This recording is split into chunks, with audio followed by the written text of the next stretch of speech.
What's up? I have no idea how this is about to go. I've never recorded in this space before, usually in the car, or I'm with the boy. I have neither of those two things with me today, so I'm doing it in this room. I really need to invest in a mic, but funds are tight at the moment, so one day, right? Anyway, I saw a review today for a movie that I did earlier. Not a review for a movie I did. A review for a movie that I have also reviewed.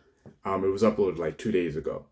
And it reminded me how much I like this movie. It also reminded me that there was a topic that I wanted to cover in the review that I didn't get around to. I don't script anything when I talk about it. I just kind of talk to y'all. The channel's name is Kyoshi. I'm not sure if that's a reference to Avatar or not. It was really interesting listening to them describe the drama from their perspective.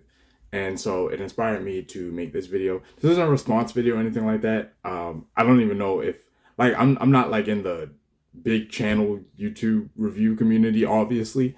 So I don't really know what a lot of the ethics or unspoken rules are. I want to leave a link to the review in the description of this video, which I'm going to do. Now, if I come to find out that that's the wrong thing to do, if they reach out to me and tell me that that makes them uncomfortable because we don't know each other, then I'll gladly take it down, or at least I'll take it out of the description. I am going to leave this video up regardless because this is still ultimately something I wanted to talk about. But if I cross some kind of line in mentioning you or linking your video and it finds you and that bothers you, then I will make that amendment. Revisiting the drama, not the movie itself, but an idea that I didn't get to cover. As we talked about in that movie, Zendaya's character thought about taking some life of some of the students, right? She was going to do that. She didn't do that. And then she became one of the biggest advocates against gun violence. And she did a whole lot of good.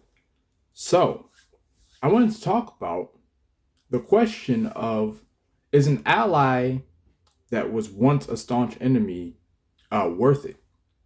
And possibly, is an ally who was once a staunch enemy equally or more or less effective than somebody who always saw your perspective or always was on your side, whatever your plight is? I think about Paul, the Apostle Paul from the Bible, right? Notoriously anti-Jesus beforehand, but now one of the most quoted people in the Bible. Some people give him more credence than they give Jesus himself. That's not a good thing. I'm just saying that's the reality of it. Paul persecuted, tortured, killed. He did a lot of harm to the people of that time. And then he had a divine encounter. There's all sorts of things that we fight for on a daily basis. And when we're fighting, we want to make sure the people in our corner are on our side. And sometimes I notice that people will judge you based on where you were, even if you're not there anymore. And it always, in my estimation, it bothers me a little bit because I think about, one, if somebody's willing to stand with you, wouldn't you want them to stand with you? Isn't that your goal, to get people to see your perspective, see the value in whatever it is you're fighting for? So that's the first thing that bothers me about that. They see it now, so, whatever. Not that the past shouldn't matter at all, but, But the other part that I think about is there a better ally than someone who once stood opposing you? Don't they better understand the mind of your enemy or your opponent than you ever could if you never embraced that mentality, if you never thought that way? They can help you understand how a person arrives wherever they have departed from, why people feel this way.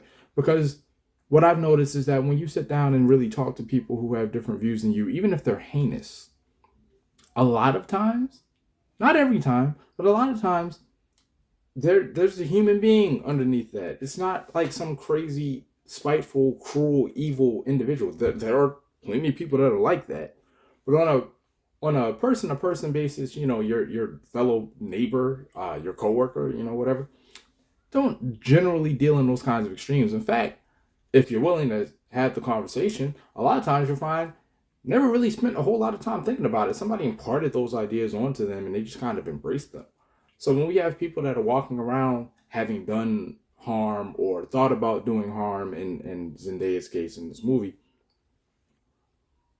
we're quick to kind of ostracize them. Like we don't want anything to do with you. And now I don't know if this has always been the case. It feels like it has increased in my lifetime, but I'm only not very old. So, I'm not familiar with how the world was 50, 60 years ago. It seems to me now that your past is so much more a damning thing for you than it ever has been. Now, is that because people's idea of where you come from has changed, or is it the fact that we can now become more intimately familiar with your past? Is a combination of both? Smarter minds than me. I'm sure I could do some research and see what people are saying. But I just spit off the dome. That's kind of what I do. Something in your past will make a person feel like you are not a trusted ally, right?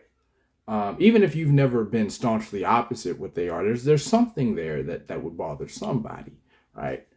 But if you are willing to take the stand, and I don't mean like you're willing to put on the mask and pretend. I mean, if you're really willing to take the stand, even if you once stood against them, is there value in that?